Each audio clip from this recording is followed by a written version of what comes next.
This is Democracy Now!, democracynow.org, The War and Peace Report. I'm Amy Goodman with Juan Gonzalez. In Washington, independent Senator Bernie Sanders of Vermont announced his bid for the Democratic presidential nomination on Thursday. Launching his campaign, Sanders said the nation's immoral economic system favoring the wealthy cannot continue. We now have a political situation where billionaires are literally able to buy elections and candidates. Let's not kid ourselves. That is the reality right now. So you got the Koch brothers and other billionaire families now prepared to spend hundreds and hundreds of millions of dollars in elections to buy the candidates of their choice, often extreme right-wing candidates. I'm the former chairman of the Senate Veterans Committee, and I can tell you I don't believe that the men and women who defended American democracy fought to create a situation where billionaires own the political process. Senator Sanders' announcement came one day before May Day, celebrated around the world as International Workers' Holiday. Many events are planned across the country today, many mass protests that will also show solidarity with the Black Lives Matter movement, the immigrants' rights movements as well.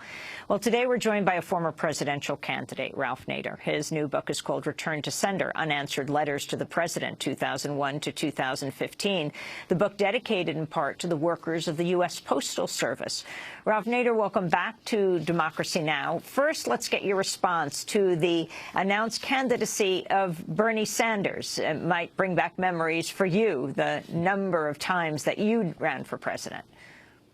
Well, that's a good news. We don't want a coronation of Hillary Clinton. We want a vibrant debate in the televised primaries next year, and Bernie Sanders will provide an alternative view of where the country should be going. I hope he'll be stronger on pulling back on empire. I've always thought his foreign policy and military policy were not up to his great domestic reforms and corporate accountability from Wall Street to Houston. The issue of TPP, the Trans-Pacific Partnership, that doesn't get a heck of a lot of attention in the mainstream media when it does, presenting largely one point of view, is a mainstay. One of the things that Senator Sanders has been speaking against. It's also an issue that you have been taking on, dealing with 40% of the global economy. Well, the people have got to demand that their members of Congress block the fast track that is now beginning to circulate in Congress, which will allow an up or down vote, no amendments whatsoever, to the subsequent Trans-Pacific Partnership, so-called. This is a corporate coup d'etat. This is worse than NAFTA. It's worse than the World Trade Organization. It's bad for consumers, for labor, for the environment. All these necessities are subordinated to the supremacy of international commercial trade and a tremendous invasion on local, state, and national sovereignty.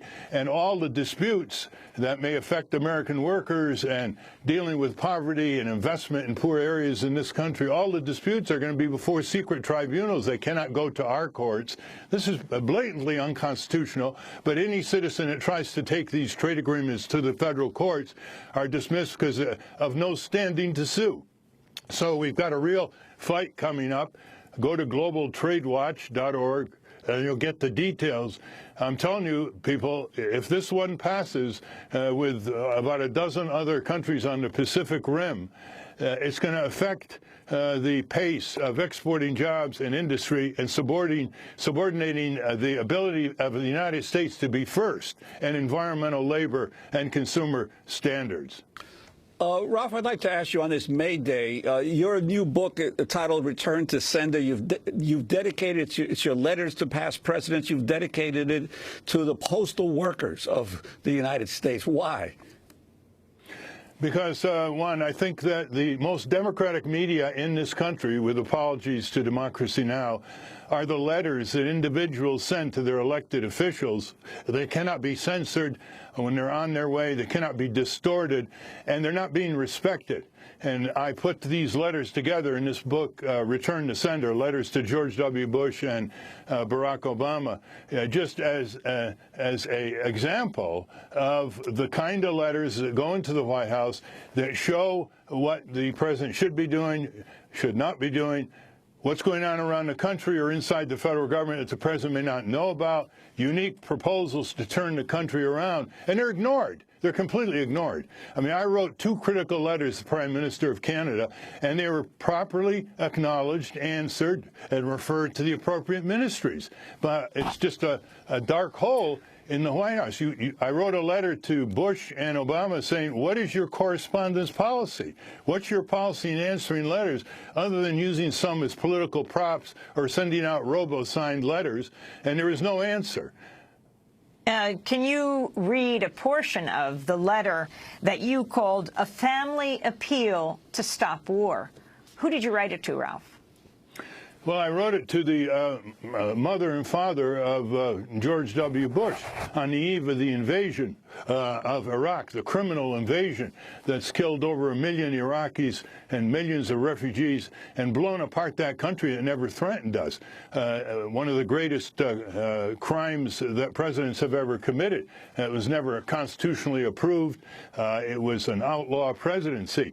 And we could see it coming because in the prior weeks, Amy, 12 major groups in our country representing business, intelligence officials retired, municipal officials, religious groups, environment, women's groups, student groups. They all wrote individual letters, and these groups represent millions of people around the country. They wrote individual letters begging to meet briefly with their president, George W. Bush, before the invasion of Iraq. Some of them had just come back from Iraq, and these letters were never even acknowledged. And the press bears a serious responsibility here. The White House press corps is basically a ditto scribe operation. They don't take any interest in letters that are coming in other than if it's a quirky type thing.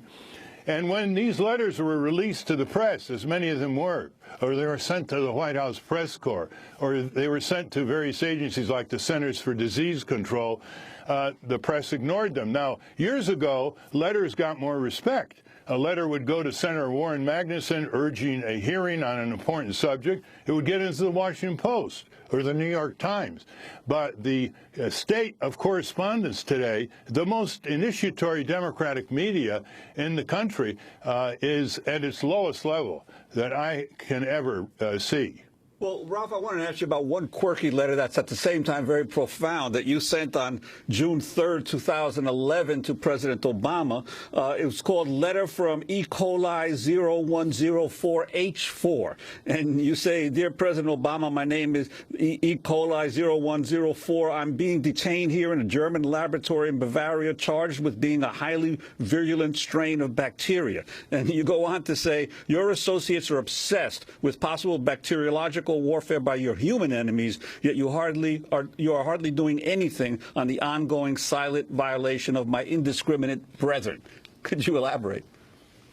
Yes, it was a way to try to get a little attention. This little E. coli in this fictional approach was trying to redeem itself before it was going to be put away in this petri dish in Europe. And it was a plea, as I've made a plea to President Clinton and President Bush, that they've got to pay more attention to the threat of viral and bacteriological epidemics around the world and in the United States. We've just come off the Ebola epidemic in Africa, as everybody knows. But the mutation of these viruses and bacteria is also a threat. You can see resistant tuberculosis to existing drugs, antibiotic resistance that's killing tens of thousands of people in this country, hospital-induced infections. This is a very serious epidemic of preventable violence. But where is the trillions of dollars going? To expand empire, to blow apart other countries, to create more enemies, to kill more civilians overseas. It's a clinically insane institutional situation we have in our federal government, and what Eisenhower warned about in his final speech, the military-industrial complex that goes from Washington to Wall Street to Houston. This has got to be what Bernie Sanders and other new entries into the presidential race talk about. You're not going to hear this from the Republicans, over a dozen of them running for the presidency, ignoring all these problems. Ralph, we're going to do part 2 of this discussion in the post show. We're going to post it online at democracynow.org. But your final comment in this last 10 seconds about writing letters to presidents. It's very important for people to write these letters, send copies to members of Congress or to the press or anyone who you think is interested in the contents of the letter. It's a way to get people involved. And don't worry if you don't get an answer. Send it around to other people, and you'll get people coming to join you in whatever effort you pursue. Part 2 in a moment. Ralph Nader, we thank you so much. Longtime consumer advocate, corporate critic, former presidential candidate. His new book is Return to Sender, Unanswered Letters to the President, 2001-2015. He'll be speaking here in New York June 1st at Book Culture. And Juan and I will be in Washington, D.C. at the New York Avenue Presbyterian Church for the 50th anniversary of the Vietnam War today and tomorrow.